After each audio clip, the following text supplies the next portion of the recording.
চিন্তপুর নামে এক শান্ত, সুন্দর গ্রামে থাকত এক চাষি, নাম অঙ্কুর। তার দুই পোষা প্রাণী ছিল, একটা গাধা, নাম পুপু, আর একটা ছাগল, নাম পাগলু।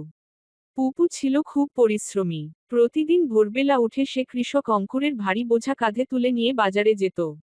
আর পাগলু, সে ছিল বেশ আরামপ্রিয়। খাওয়া, ঘুমানো আর মাঝে মাঝে দুষ্টুমি করাই ছিল তার কাজ। একদিন পাগলু হাসতে হাসতে পুপুকে বলল, আরে পুপু ভাই, তুই তো সারাদিন খেটে মরিস। কি লাভ, আমি আরামে থাকি, তাও সবাই আমায় আদর করে। পুপু কিছু না বললেও মনে মনে কষ্ট পেল। ভাবল, সত্যিই তো, আমি এত কষ্ট করি, কিন্তু কেউ তা বোঝে না। পরদিন পুপু একটু চালাকি করল। চাষি অঙ্কুরকে গিয়ে বলল, আজ আমার শরীর ভালো না, আমি বাজারে যেতে পারবো না।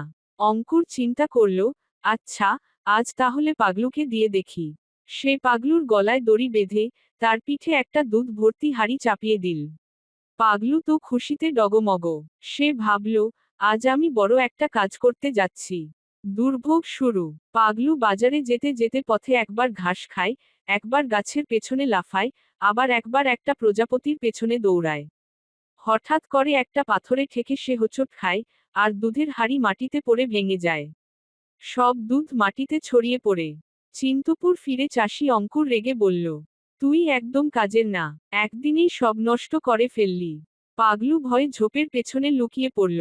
আর পুপু পাশে দাঁড়িয়ে মুচকি হেসে বলল, দেখলি পাগলু, শুধু আরাম করলে চলে না, কাজ করতে জানাও দরকার। পাগলু লজ্জা পেয়ে মাথা নিচু করে বলল, ভাই, তুই ঠিকই বলেছিস।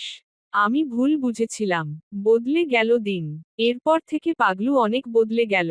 সে আর অহংকার করত না, বরং মাঝে মাঝে